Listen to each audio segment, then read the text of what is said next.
ಸೊಪ್ಪು ಇದು ಮುಚ್ಚಳ ಮುಚ್ಚಿ ಒಂದು 2ರಿಂದ 3 ವಿಜಿಲ್ ಕೂಗಿಸ್ಕೋಬೇಕು. ಈಗ ನಾವು ಅಲ್ಲಿ ಪುಂಡಿ ಸೊಪ್ಪು ಕುದಿಯಾಕೆ ಇಟ್ವಲ್ರಿ ಕುಕ್ಕರಲ್ಲಿ, ಆ ಕುಕ್ಕರ್ ಕೂಗೋಷ್ಟೊತ್ತಿಗೆ ನಾವು ಪಲ್ಯ ಖಾರ ಬೇಕಲ್ರಿ, ಈ ಖಾರ ಕುಟ್ಟಿ ರೆಡಿ ಮಾಡ್ಕೊಳ್ಳೋಮ್ರಿ. ಈ ಕಲ್ಲಿಗೆ ಮೆಣಸಿನ್ಕಾಯಿ ಹಾಕ್ಕೊಂಡಿದ್ದೀನಿ, ಸ್ವಲ್ಪ ಉಪ್ಪು ಹಾಕೋತೀನಿ. ಈ ಚಲೋ ಹೊತ್ನಾಗ ಕುಟ್ಟಿ ಸಣ್ಣ ಆಗೋರಿಗೆ ಕುಟ್ಟಿ ತೋರಿಸ್ತೀನಿ.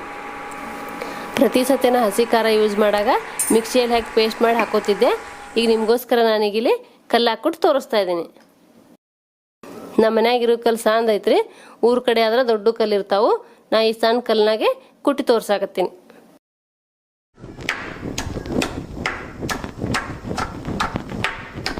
ಇದನ್ಯಾರಮ್ಮ ಈಗ ಕುಟ್ಕೋದ್ ಕುಂದಿರ್ತಾರ, ಮಿಕ್ಸಿಯಲ್ಲಿ ಪೇಸ್ಟ್ ಮಾಡಿ ಹಾಕ್ಬೋದಿತ್ತಲ್ಲ ಅನ್ಕೋಬೋದು ನೀವು.